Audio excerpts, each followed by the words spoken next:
Hello, welcome to a new tutorial presented by the SHR TV. In this tutorial, we're going to see the bones of the upper limb. So let's visualize it.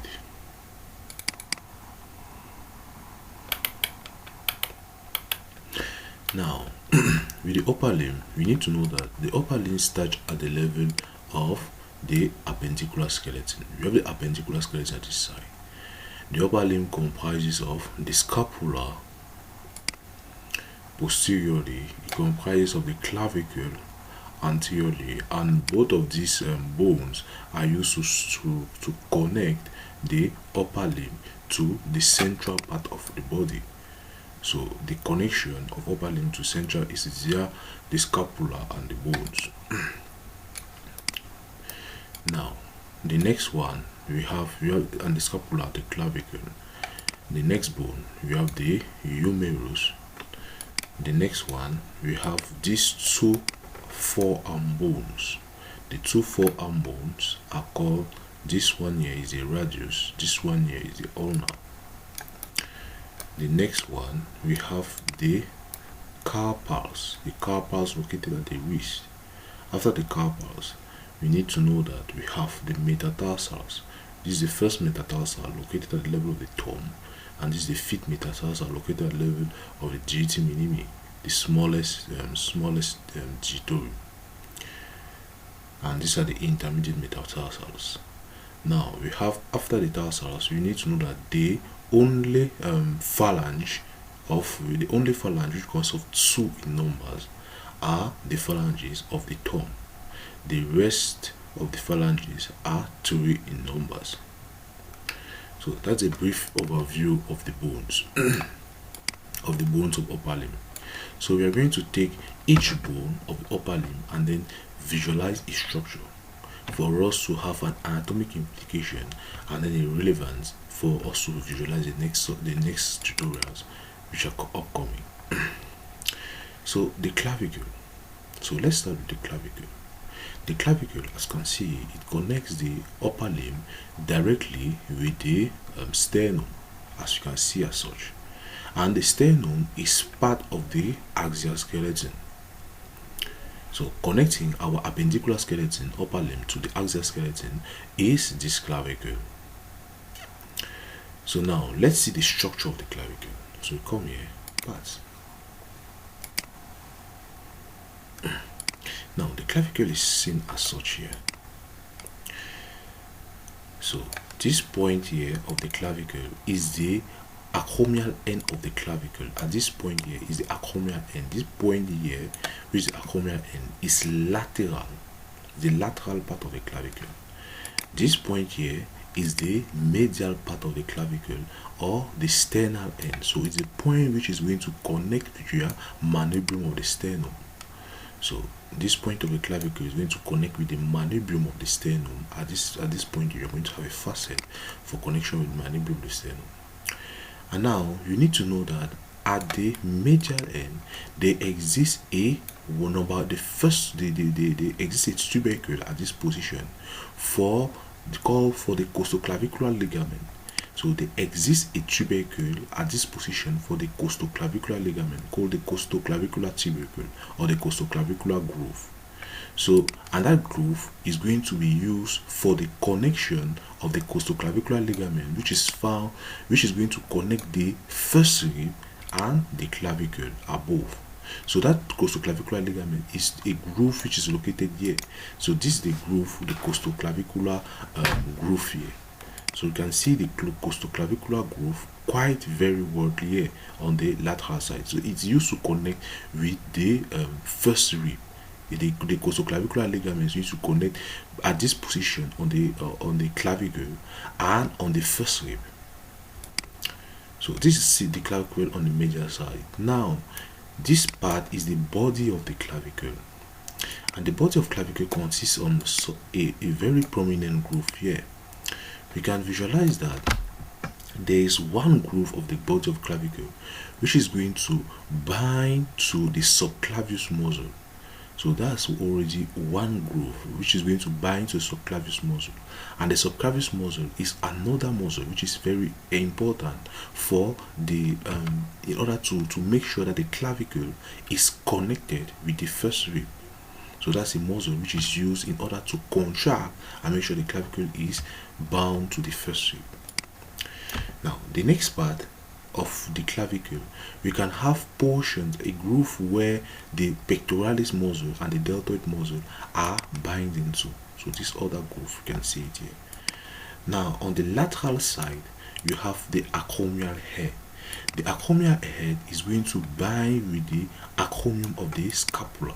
So at this portion, it binds with the scapula at the acromion of the scapula. Now the characteristic of at the portion of acromial head, we have two main grooves here. We have the groove for the acromioclavicular ligament. We need to know that the acromioclavicular ligament exists of two forms. We have the trapezoid ligament and we have the conoid ligament at the acromioclavicular ligament. Now, the conoid ligament and the trapezius ligament are going to have their grooves here. You can see these two grooves here. We have one groove here and one groove here. So one of them is going to be for the conoid, is going to be the conoid groove for the attachment of the conoid ligament part of the acromioclavicular ligament, and one of them is going to be for the attachment of the trapezoid part of the acromioclavicular ligament. So from here we have already finished with the clavicle. Now the next bone to be studied with is the scapula. So let's take the scapula. With the scapula, we have this anterior portion here.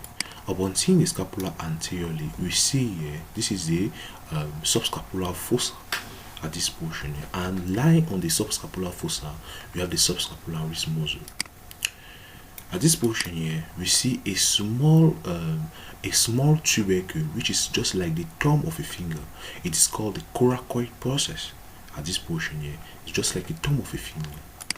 At this portion here, we have the neck of the scapula. This is the neck of the scapula. So though the scapula does not resemble a structure which really has a head, neck, and all that, this is the neck of the scapula. Now this part here is the medial border. The scapula has borders. This border here is called the medial border of the scapula. This border here is called the superior border of the scapula, all through here, and the border here is called the lateral border of the scapula. Also, the scapula have angles. We have the superior angle, we have the inferior angle, and this is the superior angle, the inferior angle, and sometimes you can call this the lateral angle. Now, seeing the scapula posteriorly, we realize that we have this fossa here and we have this fossa. But these fossa names are going to be derived from the name of this one, and this one here is named the spine. This particular one here is named the spine of the scapula. At the terminal end of the spine of the scapula, we have the acromial head. So this one here is the acromion or the acromial head, which is going to bind with our clavicle anteriorly. Now, since we already know the name of this spine, the fossa which is going to be found above here is going to be called the supraspinous fossa, and the fossa which is going to be found below here is going to be called the infraspinous fossa. So that's just the different names. And now coming at this portion, we have here, at this portion here, we have the glomerular fossa, and the glomerular fossa is going to contain the glomerular head, the head of the humerus. So this is the glomerular fossa here. Above, there is a small spine above at the level of the glomerular fossa, which is going to have an origin of the long head of the bicep. That's called the we have the supraglomerular tubercle here, and we have the infraglomerular tubercle here. So this is going to contain this is the glenoid cavity inside. So it is going to be the glenoid cavity. So this is the supraglenoid tubercle, and this is the infraglenoid tubercle. Supraglenoid tubercle is going to give the long going to give an origin to a long tendon of the bicep, and this one origin to a long tendon of the tricep, infraglenoid tubercle. So after visualizing the first two bones and main bones connecting to the axial skeleton, we now visualize the humerus, different part of the humerus. Now the humerus is seen as such. Generally, the humerus is divided as is considered as having a head. So this is the head of the humerus here. This is the neck of the humerus here, the anatomic neck. And now, after going to the anatomic neck, you have the surgical neck here. You have the body of the humerus, and you have the distal part of the humerus. So you can just consider humerus as having a proximal part, a middle part, and a distal part. So now let's come and visualize what is found at the level of the proximal part. So now the proximal part consists of this one. We have it's called the head of the humerus. So this one is called the head of the humerus particularly. Now at this portion we have now the neck of the humerus. This small part here is going to be called the neck of the humerus. Now coming like this, if you rotate, you realize that you are visualizing two structures. You have a tubercle, anterior tubercle, and you have a posterior tubercle. This is the anterior view, and when we rotate, this is lateral view, and here this is a posterior view. So when visualizing anteriorly, we have a tubercle here called the lesser tuberosity, and when we could rotate laterally, this tubercle here is called the greater tuberosity, and when we rotate again posteriorly, we see the greater tuberosity and don't see the lesser tuberosity. So now between these two tuberosities, you find a small groove. So if you come very well, you see that there is a small groove which is located between them, and that groove is called the intertubercular groove. So this is what is seen at the proximal end. Now let's come and visualize what is going to be seen much more at the middle portion. So at the middle portion, you visualize that there is, in the back, there's a small groove that is located here. For the there's a small tuberosity that's just going to be located on the lateral side. So you can see a small ridge here. If you realize very well, you see a small ridge at this position. This ridge is the deltoid tuberosity for the attachment of the deltoid muscle. So now if you turn back, you have to see a groove, though it's not well shown, but you can see partially that there is a small groove here, and this groove is for the radial, is a radial groove which is going to contain a radial nerve. So now when we come here, so these are the main structures which are involved here. We also have another groove here for attachment. Also have a tuberosity here for the attachment of the short head or the medial head of the bicep, and the attachment of the lateral head, the medial attachment of lateral head of the triceps. So this is for the humerus middle position. Now let's see the distal portion of the humerus. Now at the distal point of the humerus, we have this. You need to know that this is seen anteriorly. So this is seen anteriorly, this is seen posteriorly. Now on the anterior view, we have this. So what should we note? At this medial position, we have what we call the medial epicondyle. This is the medial epicondyle here, and this is the lateral epicondyle here. We see that the medial epicondyle is much more prominent compared to the lateral epicondyle. Now this portion here is going to be called the trochlea. This side here is going to be called the trochlea. Now this small groove here, we see that this is a small groove, and medially, we know that medially there's normally supposed to be the ulna, and laterally they're supposed to be the radius. So you realize that there's a certain portion of the ulna, the head of the ulna, the tail of the ulna is going to enter at this portion.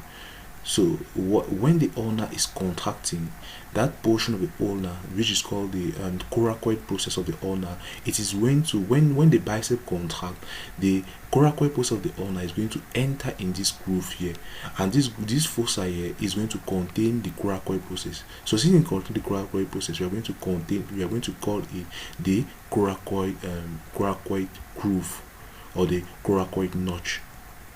Now this other part here which is the location, we know that laterally is going to be the radius. Now, since the radius is located laterally, this other groove, upon contraction of the bicep, you see that it's going to contain the head of the radius. So this is what you can see now here, and now here you have a facet for the articulation of the with the ulnar and articulation with the radius.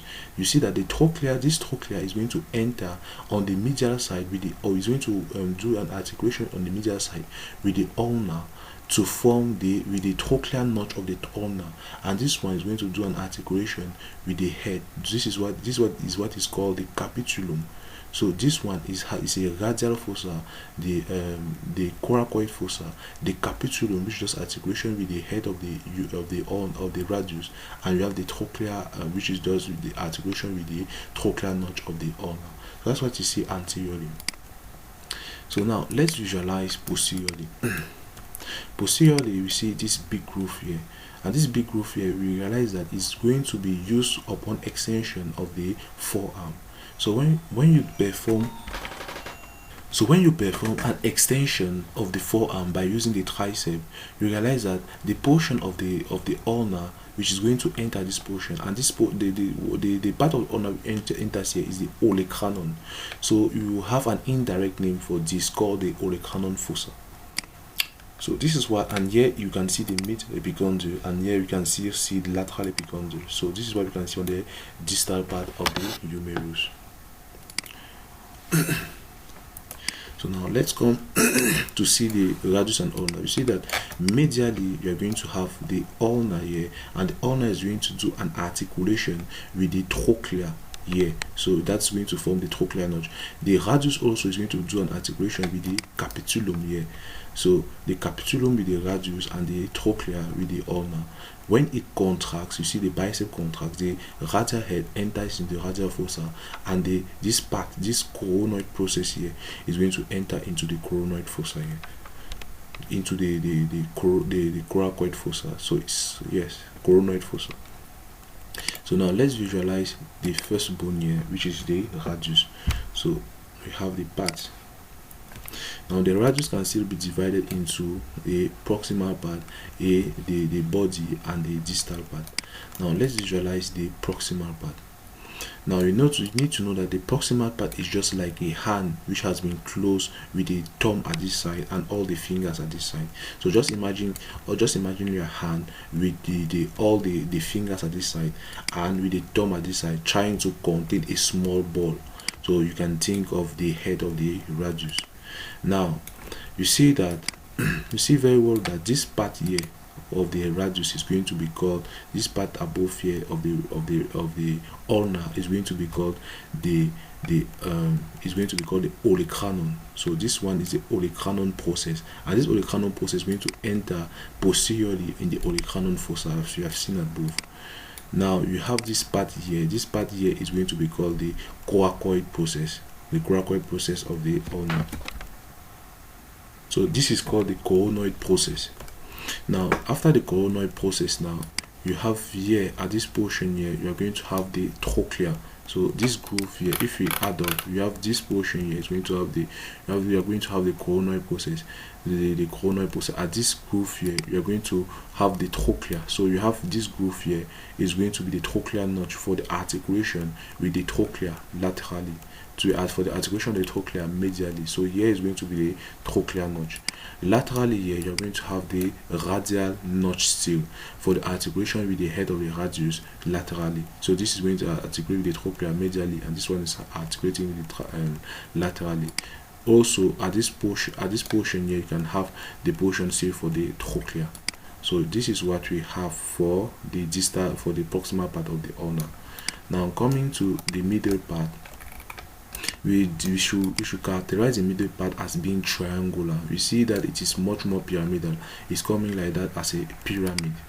So we have this apex of the pyramid, and then we have the base of the pyramid, as you can see posteriorly. And now we have to know that the medial portion here is connecting a membrane. There is a membrane which you have to know that there is no slipping motion between the ulnar and the radius. So what's causing the prevention of the slipping motion is that there exists a permanent membrane between the radius and the ulna, and that permanent membrane is the interosseous membrane which connects them. It's going to connect the lateral border of the ulna to the medial border of the radius, such that all the two do not move. Now, seeing at the distal portion, so now we have the distal portion here. So seeing now this one at the distal portion, we need to know that we have the ulnar coeloid process here, and we have this part here which is going to articulate with the carpal bones. So we have the ulnar coeloid process, and this part here is a carpal facet for the articulation of carpal bones. Now we need to know that this head of the ulna is not very large, so the ulna is not going to articulate with many carpal bones. It can articulate with only 1 or 2 carpal bones. And you need to know that the carpal bone exists in a series of 4 rows. So you have 2 rows of carpal bones in 4 sequences, and you need to memorize the names of all the carpal bones. That's the first thing to be done, and that's going to be done in the next part of the tutorial. So at this portion, you are going to have the for the articulation of carpal bone, and the carpal bones that's going to articulate are going to be 2 in number, and they are going to be medial. They are not going to be lateral. So, and this is going to be the ulnar coeloid process.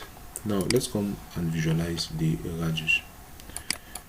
So you have the radius, you see the part. Now the part of the radius you have at the proximal end, we have the radial head. So this is the radial head for articulation of with the humerus. After having the radial head, this radial head is, you see that the radial head looks as much more circular. This is why this is what permits you to have a pronation movement and a supination movement. So when you turn your hand in order for you to write, and turn your hand to remove your pen from your paper, this is performed by the radial head when the different muscles are contracting. So you have it. Now this portion here is called the radial tuberosity, and the radial tuberosity is going to connect to the brachial muscle. So we have the brachialis muscle connecting to this radial tuberosity here. So at the proximal end, these are the 2 main things we have. And make sure that make sure that you know that upon contraction of the forearm, of the elbow at the level of the forearm, you need to know that this is going to enter the radial fossa on the humerus. Now, after noting that, you have the next portion, which is the body, still triangular, still pyramidal, as in the case of the ulna, with the medial side, this medial border here. You have a medial border, you have an anterior border and lateral border.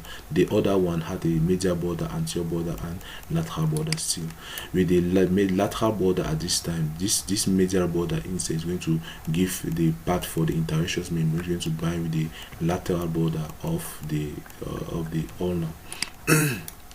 Now you have this last part here, which is going to be the radial fossa, those carpal facets, going to articulate with the carpal bones. So you are going to have the carpal facets here for articulation of the carpal bones, and here you are going to have a radial coeloid process. You see that ulnar coeloid process is much more prominent than the radial coeloid process, and you can feel the ulnar coeloid process on the medial side of your arm, or of your wrist. You can feel it on the medial side of your wrist, with much more laterally and posteriorly. So those are for the radial. We have this for the radial bone. Now, after visualizing the radius, you have to visualize the carpal bones.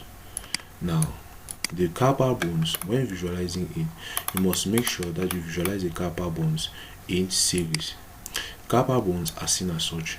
You need to know that the carpal bones are existing 4 at each rows. So now 1 carpal bone has been forgotten here. So you need to note all the carpal bones.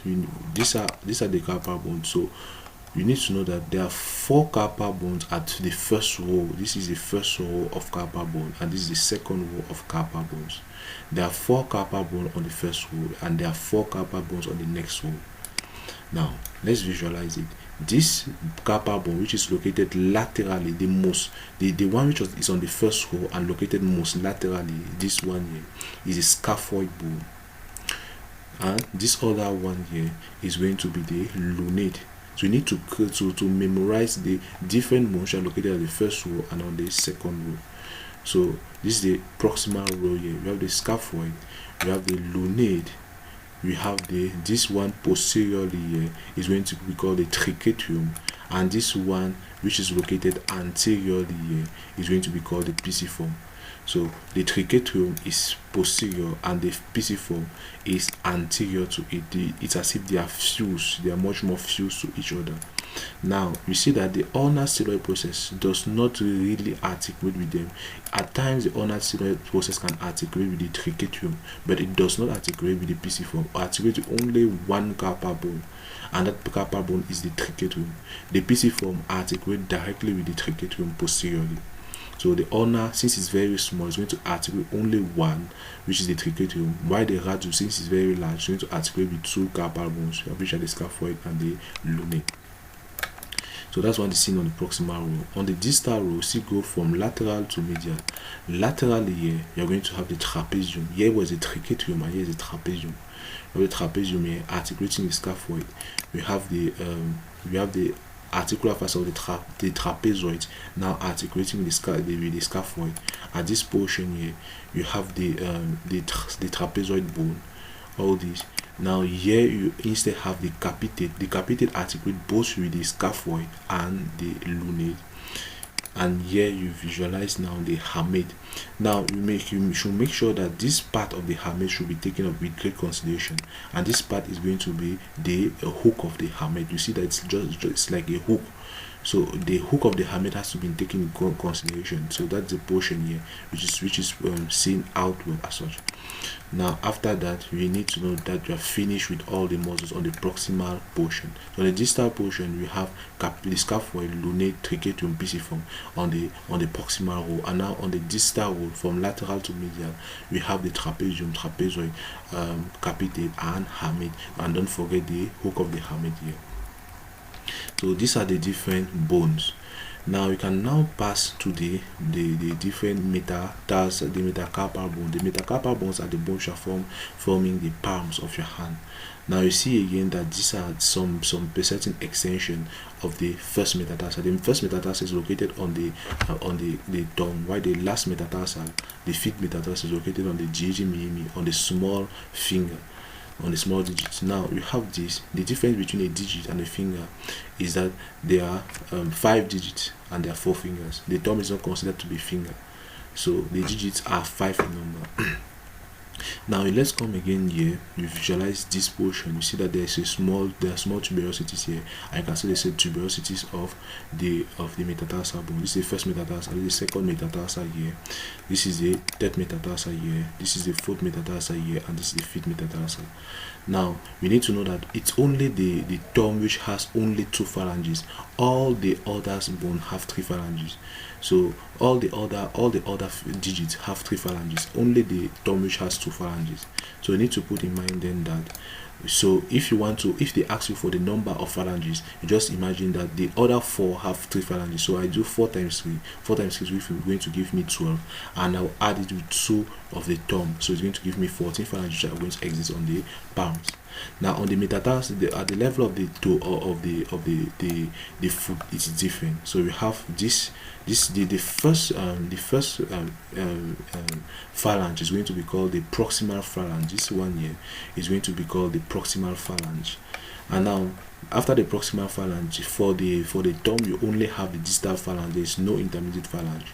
But for the other fingers, we have the intermediate phalanges, these phalanges here, and we have the other phalanges, which are the distal phalanges here. So from here, we've seen all the different bones involved in the upper limbs. Thanks for your kind attention. Please don't forget to like and subscribe for the channel, Science Makers. Thank you.